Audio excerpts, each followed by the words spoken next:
O PIS e COFINS, que é federal, vai ser substituído pela CBS. E o ICMS, que é estadual, e ISS, que é municipal, vai ser substituído pela IBS. Perfeito. E a soma de CBS com IBS é o IVA, né? É o IVA dual brasileiro. Nessa sistemática, eu deixo de fazer a minha apuração contábil fiscal. Quem faz é o próprio governo, a apuração assistida.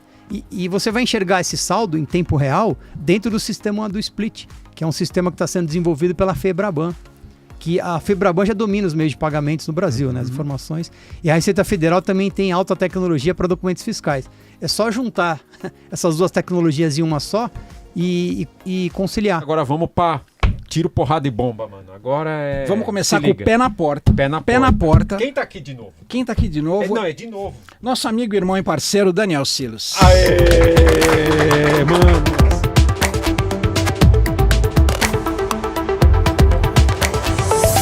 Bem-vindo, eu agradeço aí mais uma vez o convite. convite. Nós vamos falar de um tema, mano, que assim, a gente 10 entre 11 pricers, ou 11 entre 10 pricers, que a gente chega lá e fala pra pessoa, e aí, o que tá pegando aí? O que você tá preocupado? Culinária japonesa. Qual que é a sua preocupação? Cara, 100% da galera fala, puta, duas palavrinhas. Reforma tributária. Então trouxemos de novo o Daniel aqui. O Daniel, aliás, nós vamos deixar um card aqui para o primeiro episódio dele, que foi muito legal e por isso que gerou essa procura e a gente decidiu trazer o Daniel de volta. O Daniel e eu estivemos palestrando no evento algumas semanas atrás e demanda de perguntas que foi feita para ele foi quase que maior que o tempo de apresentação. Caraca. Né? Então o Daniel deu várias aulas, não foi uma aula, várias aulas ali. Aí eu falei, pô, tá na hora de trazer o Daniel de volta para ajudar a nossa comunidade a saber que catso é essa de reforma tributária e como isso vai nos afetar no dia a dia. Boa, eu acho que na primeira vez que o Daniel veio aqui, a gente tinha um monte de incertezas. Acho que algumas coisas começaram a ficar mais claras também. Algumas coisas já consolidaram, outras ainda não, porque é um período de transição muito longo, né? Vamos começar por aí? O que mudou? Basicamente mudou tudo. Tudo que todos os preços que vocês conhecem na economia de produtos e serviços, eles vão mudar. Esse é o primeiro grande impacto. Só que assim, mas por que vai mudar? Só mudou um número pelo outro. É que, analisando assim as empresas, o que eu vejo pelo lado das empresas, né?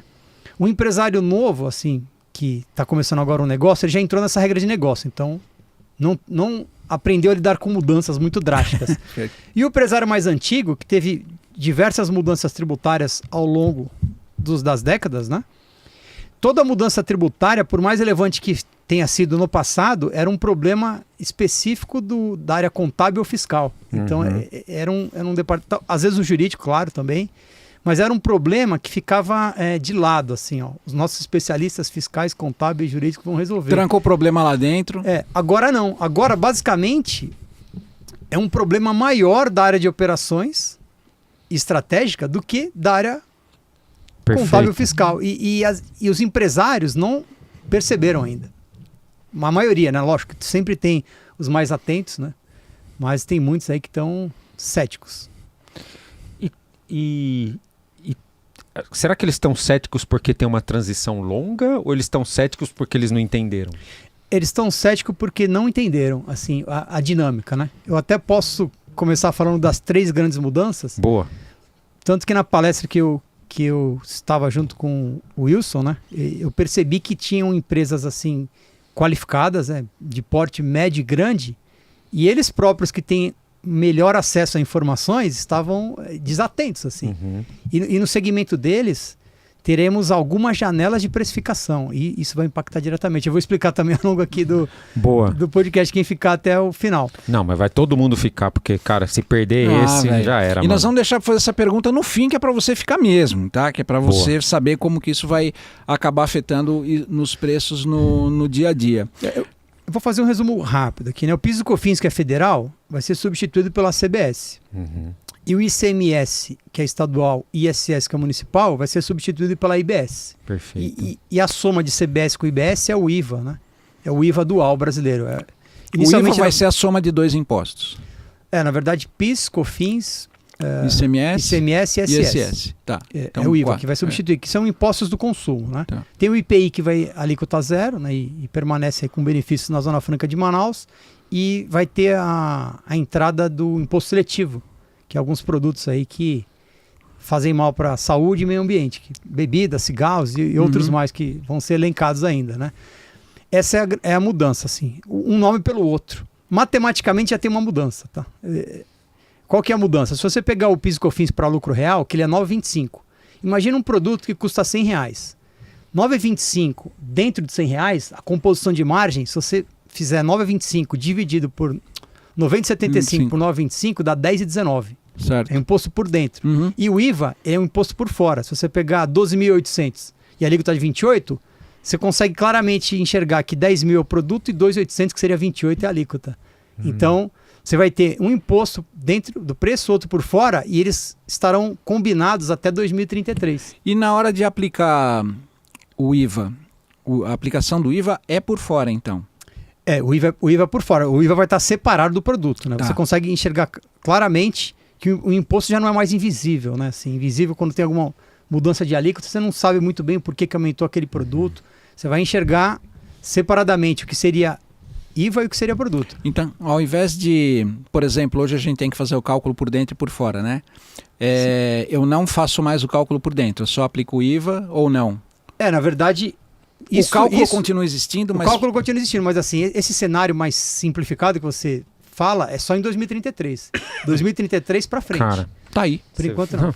Não, você vai ver o caos que é, porque ele vai concomitantemente subindo. Eu vou ter uma transição, né? Subindo um, descendo o outro.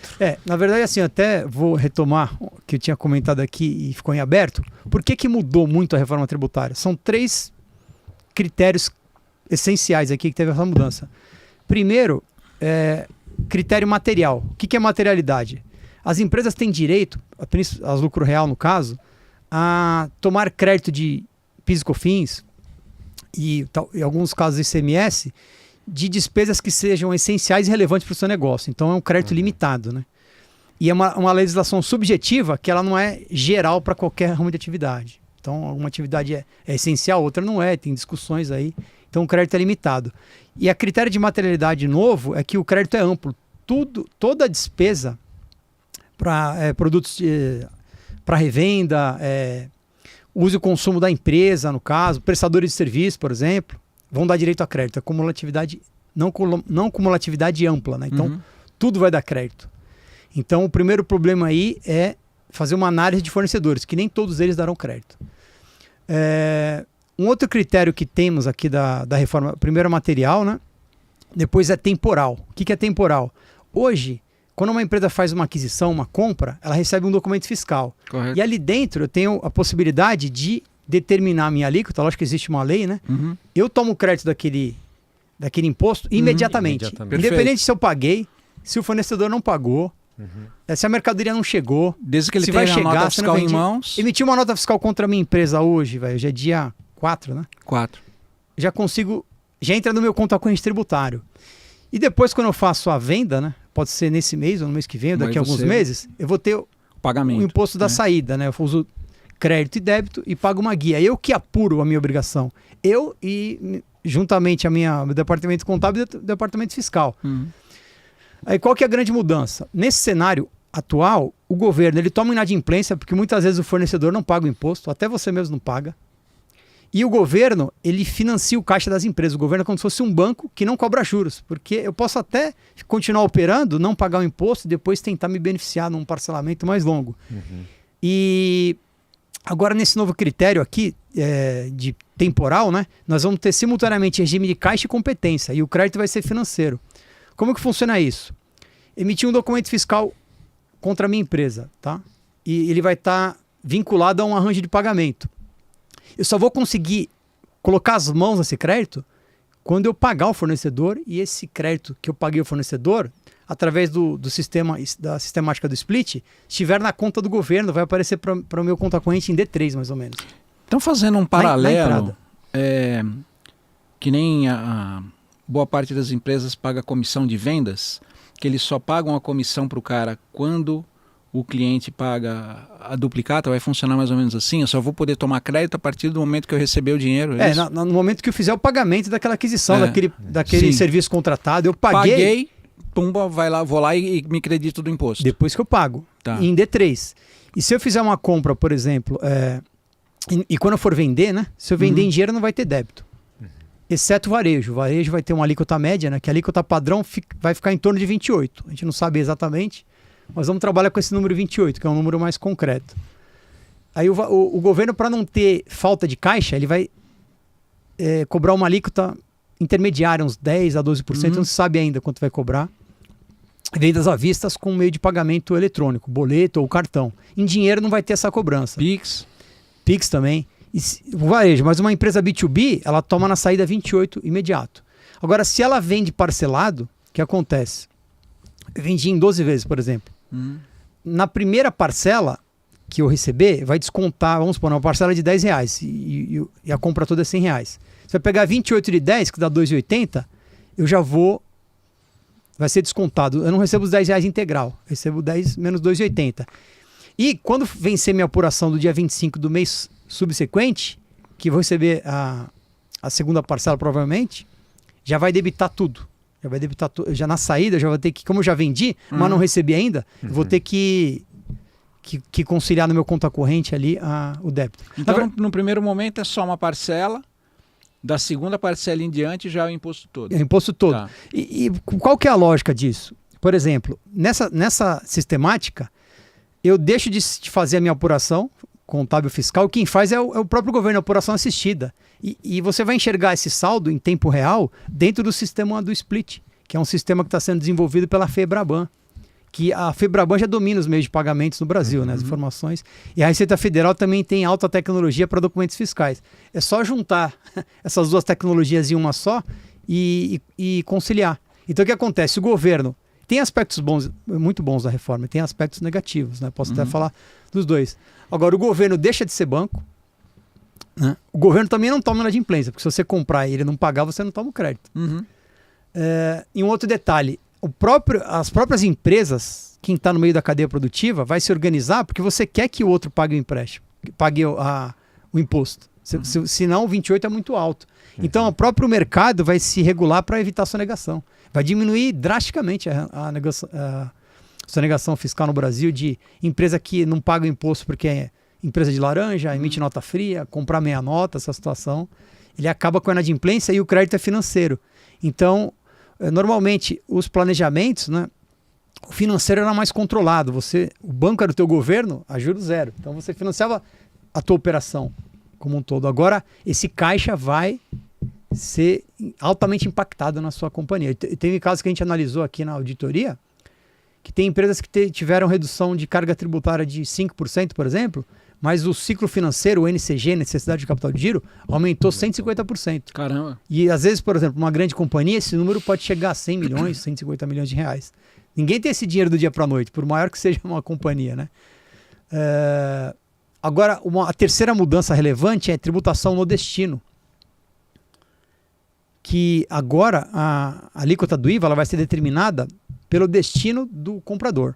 Se você tem um varejo, o destino é teu checkout, teu ponto de venda. Agora, se você tem um e-commerce ou é B2B, você tem clientes em 100 cidades, o que vai determinar a alíquota não é onde está o teu CD, se está com benefício fiscal, se está no Espírito Santo, se está em São Paulo, né? Se está em qualquer outro estado. Tem que ver o endereço do comprador. E teremos, possivelmente, alíquotas diferentes de IVA entre cidades, que existe uma possibilidade da cidade determinar uma alíquota de IVA abaixo ou acima da alíquota de referência. Porque o IVA, o próprio nome diz, alíquota de referência, é só uma referência, não é uma alíquota fixa, única, padronizada. Você pega uma empresa que tem clientes em São Paulo, São Caetano, São Bernardo, Santo André, se uma delas resolver trabalhar com IVA diferente, a mais ou a menos, você vai ter que estar ciente disso, e se você quiser preservar a tua margem, você vai ter que modificar o preço de venda. Aí já começa a entrar o pricing, né? O pricing vai, na verdade, o pricing vai mergulhar de cabeça na reforma tributária. Cara, você já pensou, mano? Você já pensou que agora você já pensou que você agora vai ter que fazer preço por município se mudar o IVA por município? É mais ou menos por aí. Cara, mas Mas assim, existe uma complexidade sim, mas por exemplo, hoje, para você fazer preço, qual que é a dificuldade? Nós temos aí a legislação federal do PIS e COFINS, do ICMS, 27 legislações, né, contando o Distrito Federal, 5 mil municípios, no caso prestador de serviço, que não varia tanto assim. E tem mais ou menos 12 mil NCMs. Nessa jogada você pode pegar, por exemplo, uma Coca-Cola. Fazendo propaganda aí. Ela pode ter uma tributação diferente de ICMS entre estado. Qualquer tipo de produto pode variar. Num estado é ST, no outro não é. Tributação do débito e crédito. Aí você tem praticamente 2,5 bilhões de combinações de alíquotas, porque é por produto.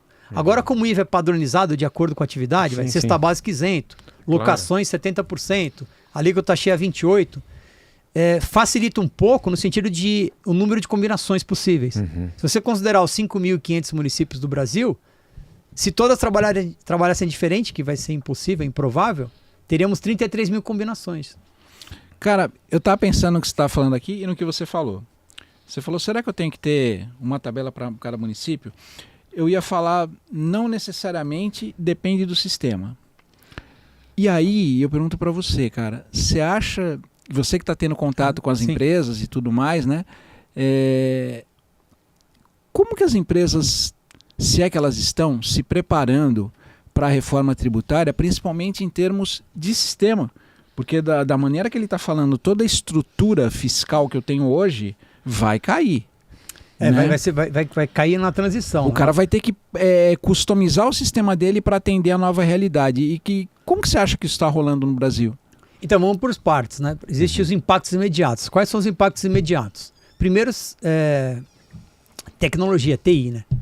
Normalmente os RPs eles estão tendo que criar novos campos de validação. Dependendo do RP, tem o SAP, TOTS, os mais pulverizados no mercado, aí de repente fazendo mudanças.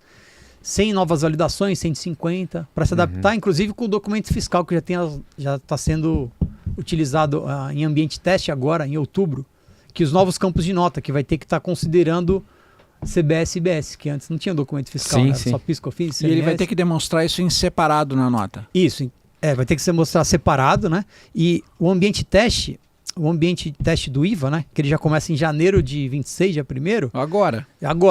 Já é necessário demonstrar uma alíquota teste de 1% em todos os documentos fiscais.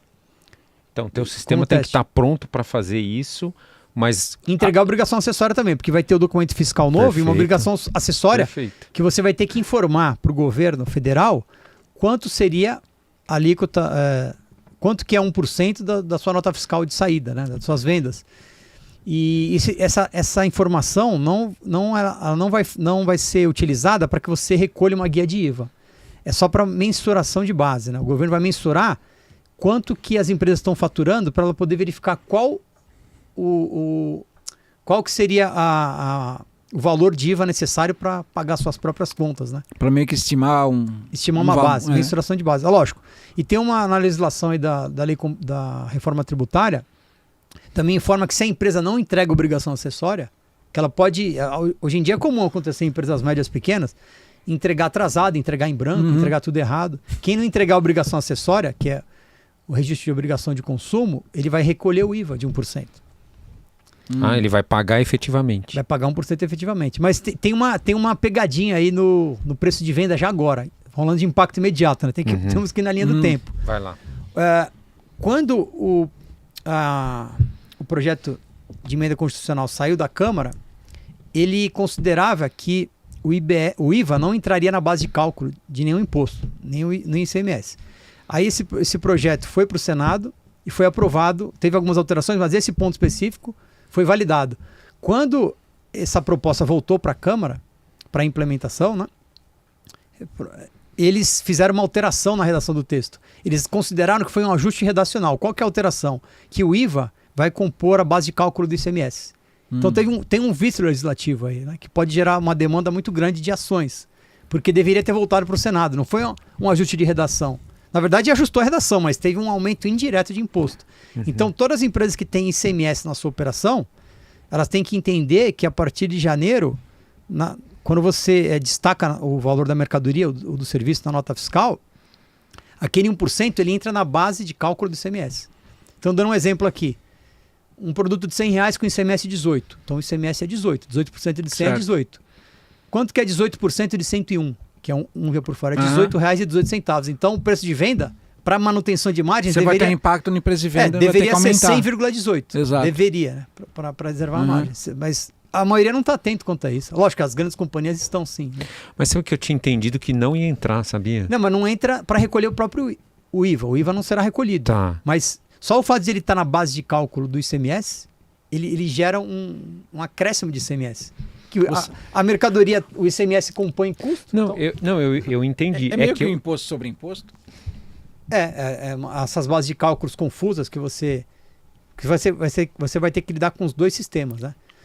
Aí o PIS e COFINS continua o ano que vem inteiro, depois vai entrar o CBS substituindo já com o split, que é um outro problema. O que é esse tal de split, cara? Que é igual o Saci, né? A gente já ouviu falar, né? Sabe que ele usa o gorrinho, que ele fuma um cachimbo, mas nunca viu na frente, né? Então, pro nosso amigo, nossa amiga aqui, o que seria o split? Então, o split, ele facilita em qual sentido? O governo ele não quer ficar sujeito a inadimplência, né? E planejamentos tributários duvidosos. Então, quando você faz uma aquisição, uma compra, qualquer tipo de... Estou falando no B2B, para vocês entenderem de um jeito mais fácil. O valor do produto mais imposto vai R$128, você fez uma compra. O vendedor, né, que é o fornecedor, ele não vai receber os 128 na conta dele para depois apurar sem imposto. 28 já é desviado direto para a conta do governo. Imediatamente ele já recebe. E você vai receber R$100. Tá. Aí quando esse dinheiro, o governo conseguir enxergar que foi absorvido aquele imposto recolhido, ele entra numa conta corrente tributária da minha empresa, que é o... Aí ele vai fazer a apuração entre compra e venda. Na verdade virou um crédito financeiro, né? O dinheiro, até brinca, o dinheiro está carimbado. Então o dinheiro... É aquele dinheiro lá que eu vou usar o crédito. Não está segregado do documento fiscal, do produto em si. Então, na saída, é a mesma coisa. Se eu vendo no B2B e emito uma nota de 128, no meu caixa vai entrar 100. Eu não tenho que apurar e depois recolher. E não tem mais aquele tema de estorno, né? Estorno? Não, existe possibilidade, sim, de devolução de nota. Mas aí o que acontece? Com relação a estornos de créditos a recebidos, né, ele vai ser estornado também na conta split. Tá. Então o split vai funcionar mais ou menos como é o imposto de renda hoje.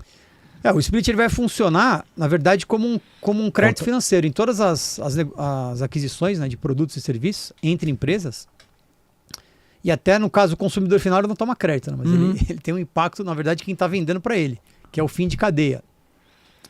Ele vai estar sujeito ao split, de acordo com o meio de pagamento, meios eletrônicos, né? Provavelmente vão ter esse split funcionando. E o impacto vai ser 100% financeiro, né? 100% financeiro. É um dado que não era controlado, que agora vai ter que ser controlado para observar qual que é o custo financeiro para poder precificar corretamente. Falando de preços aqui, né? De price. Isso vai funcionar a partir de quando? 2033? Não. Janeiro de 27. Janeiro de 27. O problema não é quando ele vai começar. O problema é o seguinte. O que eu tenho que fazer para me preparar estrategicamente, né? Nas negociações B2B. Para estar pronto em janeiro. Para estar pronto. Aí o que seria essa preparação? A preparação consiste em um raio-x de todos os meus fornecedores, meus prestadores de serviços, verificar qual é Simples Nacional, que é um benefício fiscal que não dá direito a crédito. O Simples ele tem a possibilidade de migrar para o sistema híbrido, né? Recolher o IVA por fora. Só vai me dar crédito presumido e lucro real. Então eu tenho que classificar fornecedores. Lógico, eu não vou conseguir falar com todos. Provavelmente, dependendo do tamanho da empresa, você tira uma foto do impacto. Na hora de fazer a lição de casa, é impossível e não é viável falar com todos. Você vai ter que otimizar. Fazer um 80-20 fazer aí, um Pareto. Ó. Esses 80 aqui, fornecedores, por exemplo, você tem um problema, você tem 20 milhões de reais por ano de compras, né? De aquisições, de qualquer tipo de pagamento. E ali tem 200 fornecedores. Só que 80% desse volume são 30 fornecedores. Então, eu vou trabalhar com esses 30. Com esses 30. E além de trabalhar, seria negociar com eles. Porque qual que é o meu grande desafio? Eu preciso saber qual que é o preço líquido de impostos dele hoje e como vai ficar, para nas janelas de mudança de precificação, quando ele corrigir tabela, ele não repassar a margem acima. Eu vou ter que descobrir o preço líquido, colocar o tributo novo e descobrir se aquela tabela nova está no meu alvo. Para ver até onde é realmente por causa da reforma tributária ou até onde o cara quer aproveitar e ganhar em cima. Tomar um bypass. E tem outro problema também. Imagina que eu tenho compra recorrente de alguns fornecedores. Né? Todo mês eu compro um produto de... E se por algum motivo o split estiver fora do ar e eu fizer o pagamento desse boleto e não fizer a liquidação para o recolhimento do imposto. Então, o devedor tributário é ele, né? Só que o beneficiário sou eu do crédito. Então, eu vou ter que solicitar que ele recolha imposto. Ele pode não ter caixa, se ele não estiver preparado. Aí na segunda compra, para fazer a retenção da anterior, eu tenho que ter uma previsão contratual já. E quando que eu vou mudar contrato? Durante 2026. Se você tem uma empresa precisa de mudar 100 contratos, são 100 negociações novas de preço. Esse é um dos problemas, né? Que vai começar em 2027. Mas tem diversos aí, o problema não para de... E já começa, vocês percebem o quê? Já começa, esses problemas, quem vai resolver? O fiscal não tem nem como agir na área comercial. Uhum. Ajuste de contrato, é um jurídico que de repente não é especialista tributário, vai ter que fazer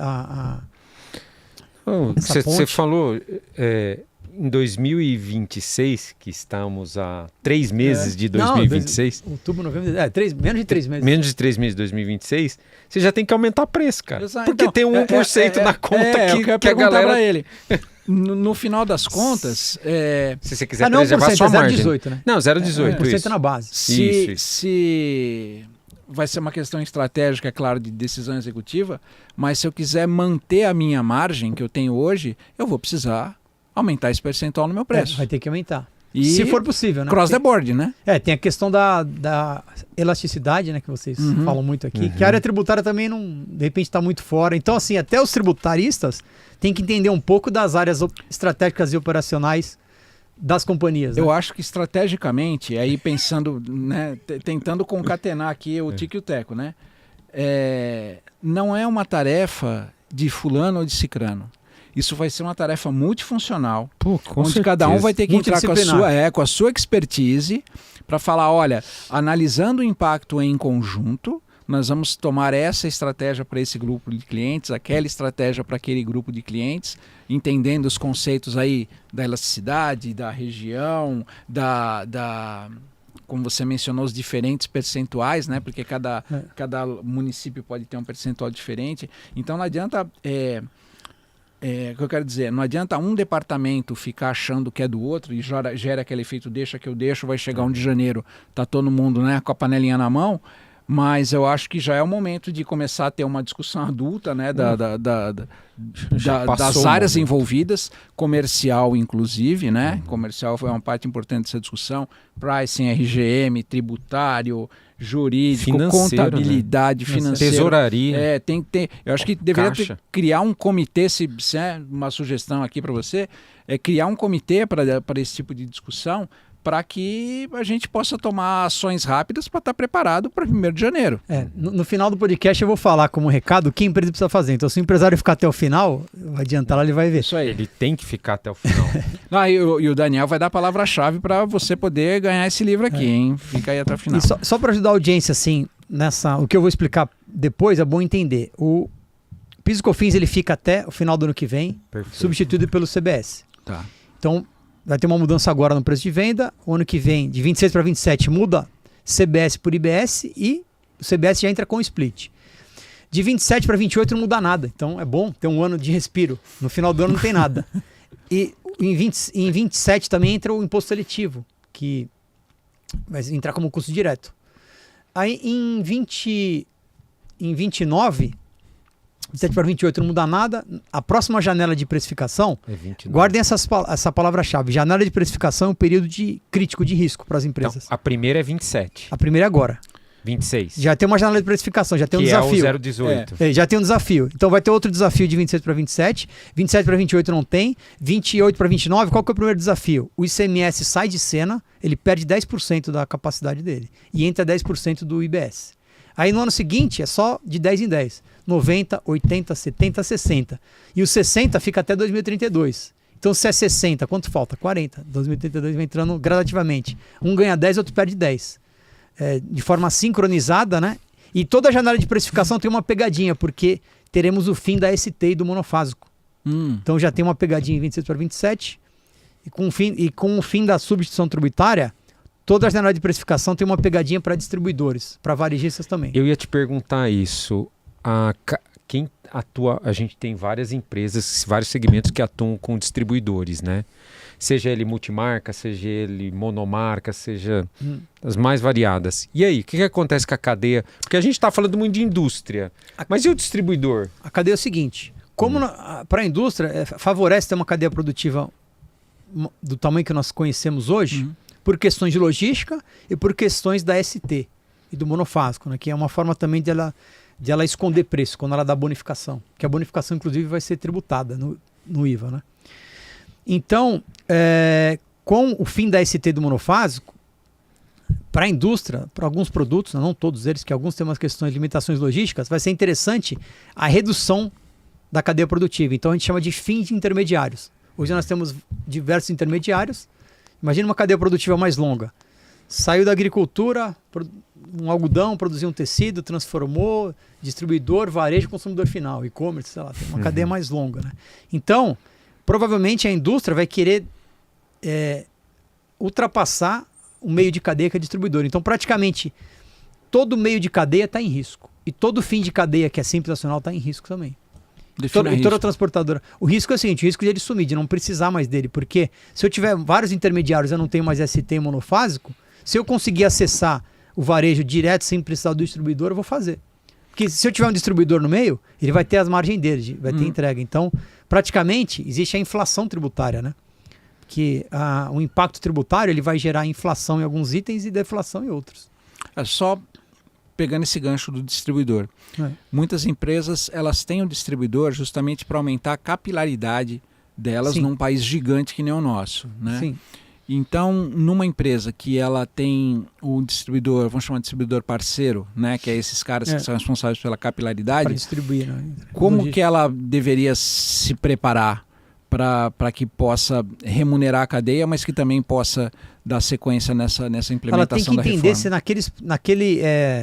naquele produto específico, na linha de produtos, eu não sei, ela pode distribuir 3 produtos ou 200, eu não sei exatamente. Ela vai ter que descobrir se alguma linha de produtos existe alguma forma que a indústria consiga que esse produto chegue no consumidor final sem passar por ela, sem depender dela. Então essa linha de produtos está em risco. Pode ser a companhia toda, pode ser um pedaço. Mas imagina que o cara tem o portfólio inteiro da indústria na mão porque ele é um distribuidor exclusivo. E aí?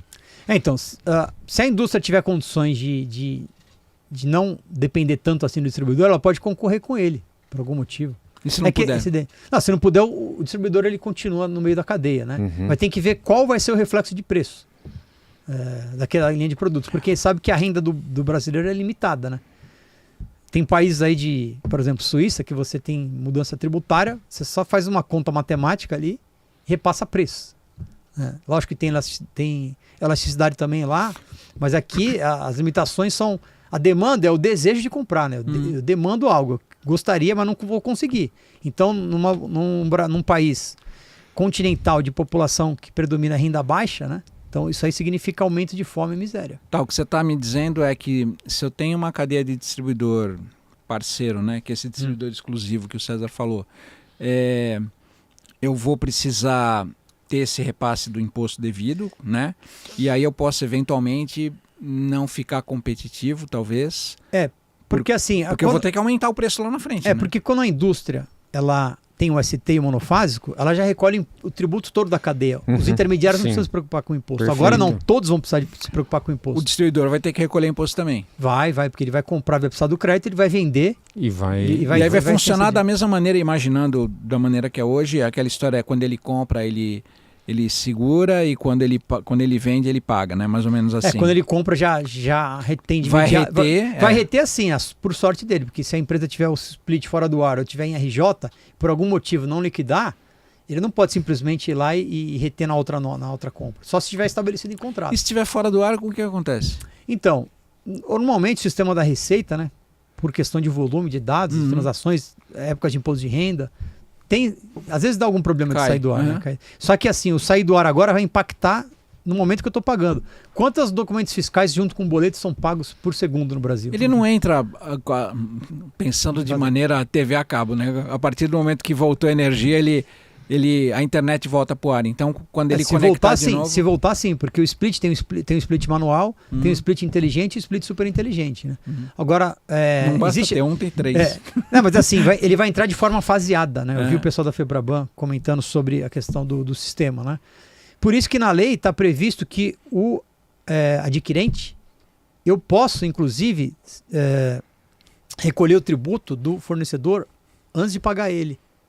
Eu posso recolhimento, esse recolhimento que é uma guia vai gerar um código, esse código tem que ser atrelado ao documento fiscal que já foi emitido ou que será emitido futuramente. Tem que fazer a referência que é como eles vão fazer o link, né, do negócio. Até porque Se porventura eu recolho e quando eu pagar, por alguma situação da minha área de compras, eu pagar e recolher novamente o tributo, vai bater lá no sistema split o mesmo dinheiro. Eles não sabem, como eu falei que o dinheiro é carimbado, não pode bater o mesmo dinheiro com o mesmo código. O dinheiro não é dinheiro, um número qualquer. Não é uma apuração escritural que você determina quanto eu comprei e depois o governo fiscaliza. Então a fiscalização, né, e o crédito em si ele já vai estar online em tempo real. Para tudo menos para dinheiro em espécie. Somente quando entrar o Drex, que existe uma previsão aí de entrar também. Que aí também vai considerar o dinheiro em espécie. O Drex é moeda eletrônica, né? Dentro do blockchain emitido pelo governo federal. Então, por exemplo, já é um controle de emissão monetária do governo federal e o controle, né, de se eu pago benefícios ou não. Você pode sacar em dinheiro, é mais difícil controlar o dinheiro em espécie, papel moeda, né?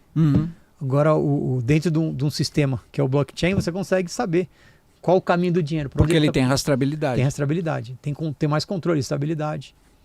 Até com questões de crime organizado ficaria mais difícil.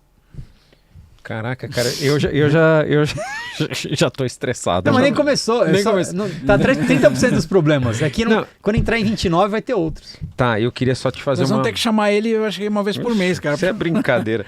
Eu queria só te fazer uma pergunta. Primeiro, me parece que hoje a área de pricing, quando está atuando junto com uma área de tributos, e a gente vê o tributário focado em negócio, a gente vê que a chance de sucesso é muito maior, né?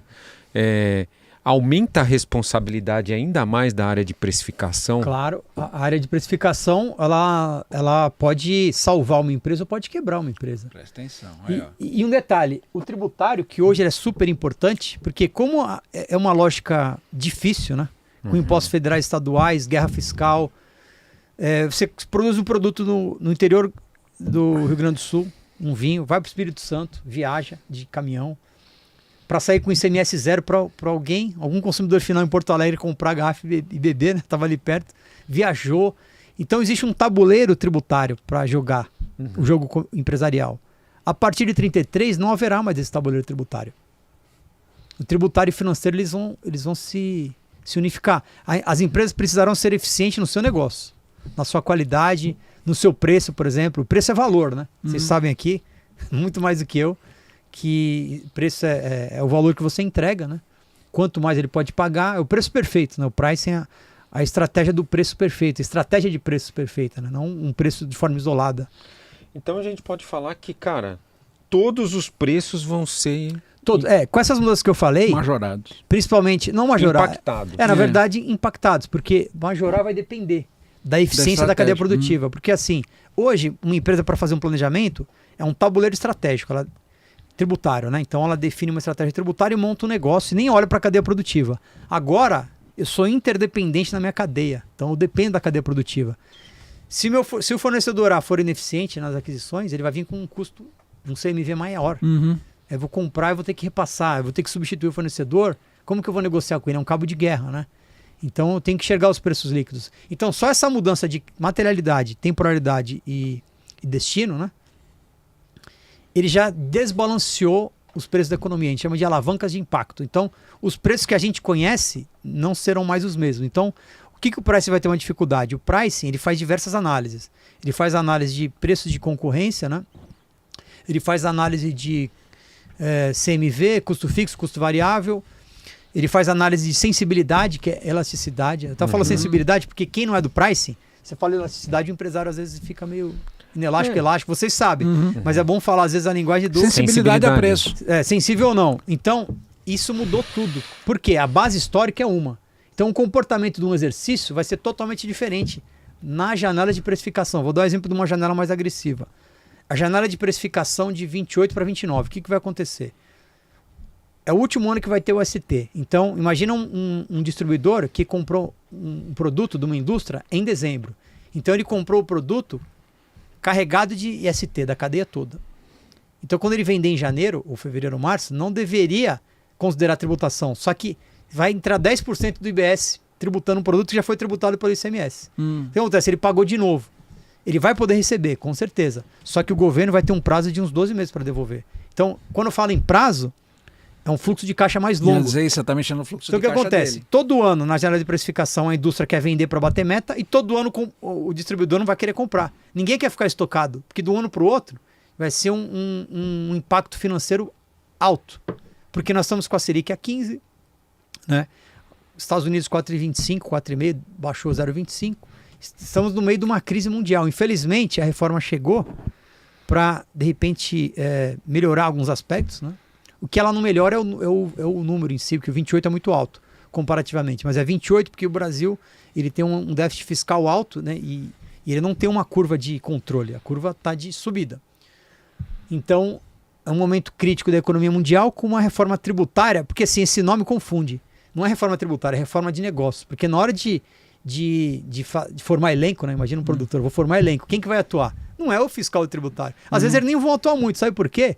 Porque hoje, em 2033, o ano que vem já vai ser possível. O sistema do governo, que é a Serpro, né, que é a empresa pública, que vai criar o sistema da CBS, e tem um comitê gestor, o sistema da IBS. Esses dois sistemas vão unificar e formar o IVA. Todos os ERPs do Brasil, eles têm a possibilidade de consumir a base de dados tributária direto do governo.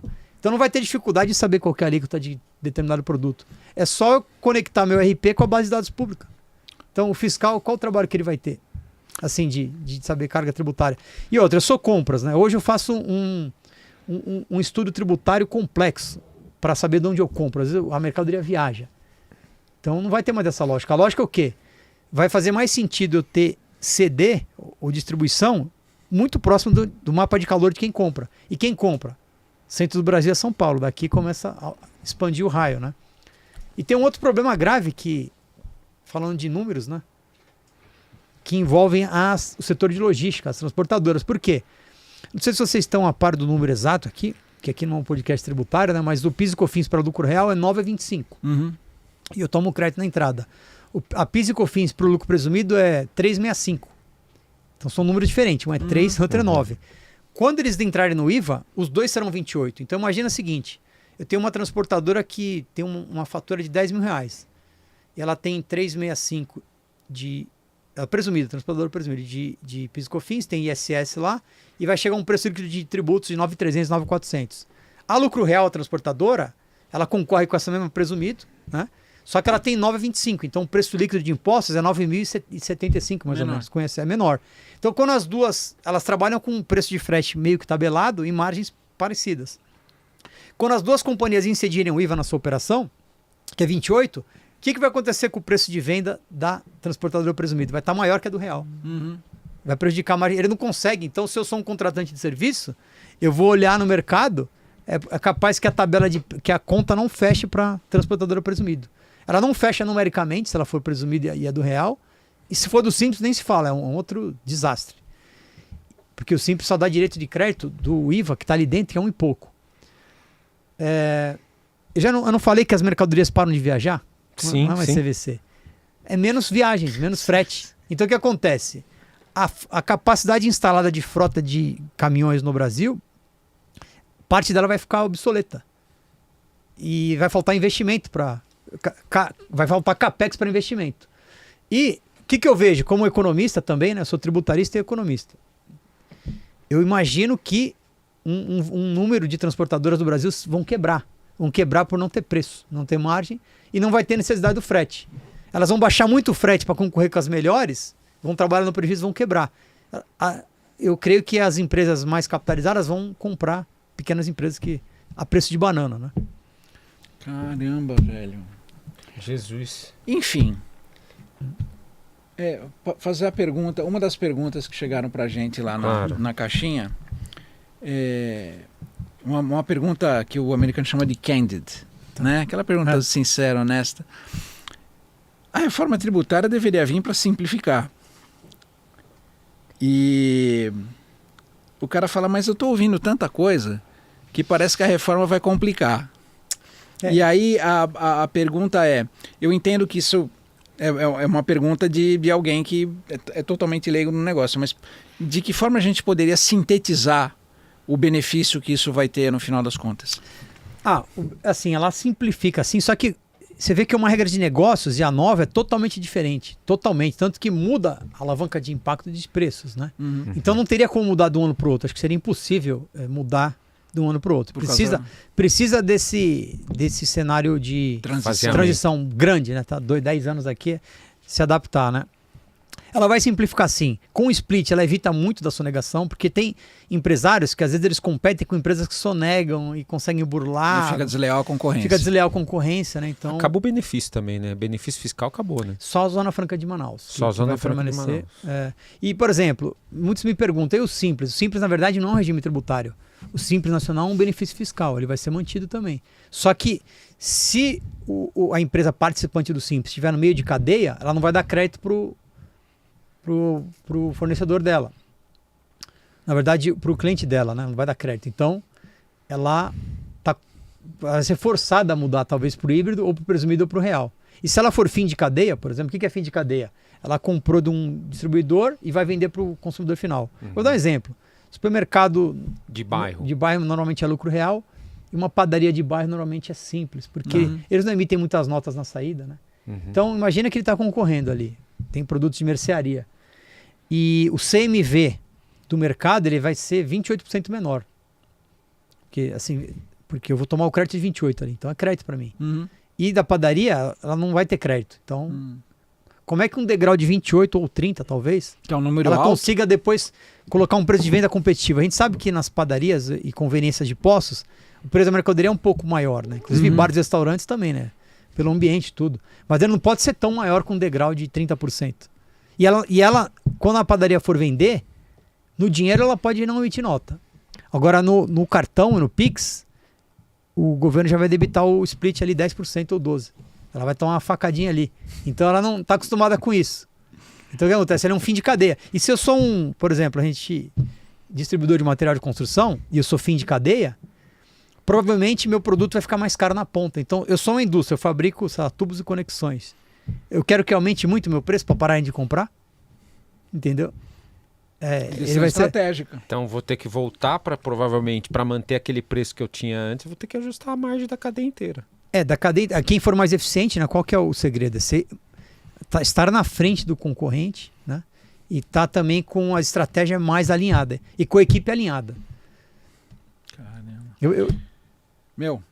Caramba. Acho que deu mais de uma hora, né? Não? Deu? Sim, deu. Recados finais, né? Nós vamos ter que fazer eu posso falar uns recados finais, que acho que seria o grande... Fala ali na lente da verdade. O que a empresa deveria fazer? O que a empresa deveria fazer, como ela pode se preparar e principalmente... Que não seja tipo se jogar, abrir a janela e se jogar. Qualquer coisa que evite o cara se matar A gente não quer isso. De que forma a pessoa de pricing, principalmente, que é, né, pricing revenue, que é o nosso como ele pode contribuir, principal público aqui. O que o empresário precisa fazer imediatamente, né, junto com todas as áreas, é o seguinte. Rezar. Primeiro ponto, dimensionar impactos, que é o ponto de partida. Impactos no negócio, produtos mais afetados, cadeia logística. Melhor momento de investir também, porque o ano que vem, se eu investir numa empresa, eu tomo crédito limitado, com PIS e COFINS, em 27 é crédito amplo. Então não vale a pena eu esperar.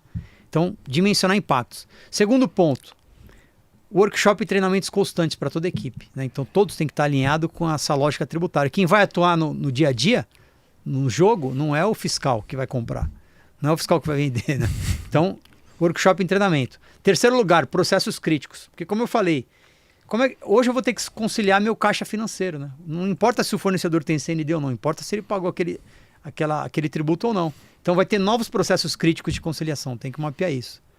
Otimizar créditos tributários, porque na saída do PIS e COFINS e a entrada do CBS, pode ser que eu não consiga compensar esse tributo federal que se tiver algum saldo acumulado de exportação, de pagamento a maior. Então tem que tomar o crédito o quanto antes possível. Inclusive na janela de 32 para 33, que o ICMS sai de cena, o crédito homologado deve ser devolvido em 10 anos aí, ou mais. E em último ponto, a partir do dimensionamento, esses treinamentos, fazer reuniões periódicas, eu não falo mensal, mas depende do tamanho da companhia, de comitês tributários, né? O comitê tributário ele vai ter que, a partir do mapa de impactos, coordenar um plano de ação na linha do tempo, um cronograma de implantação da reforma. Implantação de negócio, então não tem nada a ver com com o contador. E, por exemplo, o contador tem a ver, porque se eu estou trocando impostos ao longo do tempo e o PIS e COFINS é por dentro e o IVA é por fora, se eu aumentar o volume de notas emitidas, vai aumentar minha receita ou cair. Então, o recado final para pricing, para preço. Eu tenho aqui um gráfico, preço na vertical, preço para cima, preço para baixo, e margem na horizontal. Só tem 4 cenários, ninguém vai ficar neutro. Ou no teu segmento, o teu preço vai aumentar, mas se ele aumentar, você pode ganhar margem ou perder. Ou o teu preço vai diminuir. Mesmo com o preço menor, você vai poder ganhar ou perder margem. Depende de quão eficiente você vai ser nas suas negociações. Então, o recado são esses 5 pontos aí que o empresário, eu tenho certeza que a maioria está bem atrasado, assim, muito atrasado, principalmente grandes companhias, e não vai dar tempo de fazer tudo. Né? E eu acho que até pela preocupação da galera de pricing, eu não sei se a galera de pricing não está atrasada também, sabe? Então, eu acho que sim, né? E eu acho que é motivo mais do que suficiente para já começar a se coçar. Porque a gente falou aqui no meio do episódio da parametrização do RP, você não faz isso de uma hora para outra. Não. Né? Aliás, está faltando profissional de tecnologia para trabalhar nas parametrizações. Inclusive o salário deles está maior, né? Por isso que o nosso projeto está vendendo meu peixe aqui, atua em projetos de reforma tributária para empresas lucro real, presumido, simples, empresas gigantes com bilhões de faturamento, né? E eu também vou dar aula agora no meu MBA, em parceria com o IBPT, LA, Grupo Cogna e Universidade Anhanguera. É um MBA de reforma tributária, só que é um MBA para empresários, para pricers. Tributária para não tributários. Na verdade, porque a reforma tributária não tem tanto a ver assim com problemas fiscais. Então, é uma reforma tributária numa linguagem para empresários, para negócios, para profissionais de outras áreas, do financeiro, Então, vai começar agora. Na verdade, começou a aula agora, ontem, né? MBA mesmo. Então, é necessário ter graduação, porque às vezes vem algum empresário, eu quero fazer, mas ele não tem a graduação, não pode. Tem outros cursos aí mais curtos, né? Mas o MBA em si é para treinamento. Nós vamos deixar os links do Daniel aqui para entrar em contato com ele, com o MBA, enfim, com tudo que você pode oferecer. E eu acho que aquela preocupação que a gente tinha realmente de que tem um cenário que me parece que está caminhando para aumento de inflação por conta disso, inflação tudo que está acontecendo, vai ser uma inflação tributária. Num cenário financeiro mundial caótico, né? Vocês podem... Eu tenho mapeado crise aí, já não é de agora, né? E deixa uma palavra-chave aí pra galera que vai mandar pra gente. Olha só, você tem que entrar no nosso Instagram do PricingCast, colocar a palavra-chave que o Daniel vai falar aqui agora, que a gente vai sortear esse livro aqui. Beleza? Daniel, fala uma palavra-chave aí pra nós. Palavra-chave deixa eu pensar aqui. Estratégia de negócio.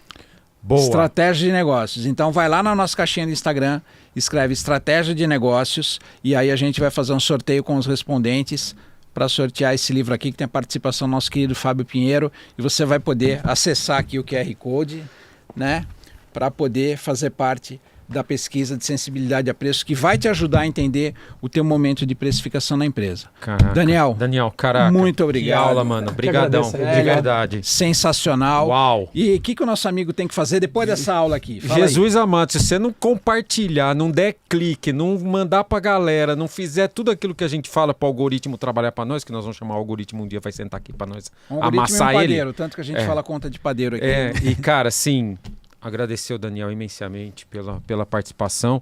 E um tema que acho que continua de verdade. Eu acho que nós vamos continuar... Não fique surpreso se o Daniel aparecer aqui de novo, porque... Que está convidado a vir novamente para a gente continuar batendo. A gente já vai colocar um barcode do PricingCast aqui na nuca dele e vai já membro honorário nosso. Obrigadão. Eu que agradeço muito. Valeu, pessoal. Muito obrigado.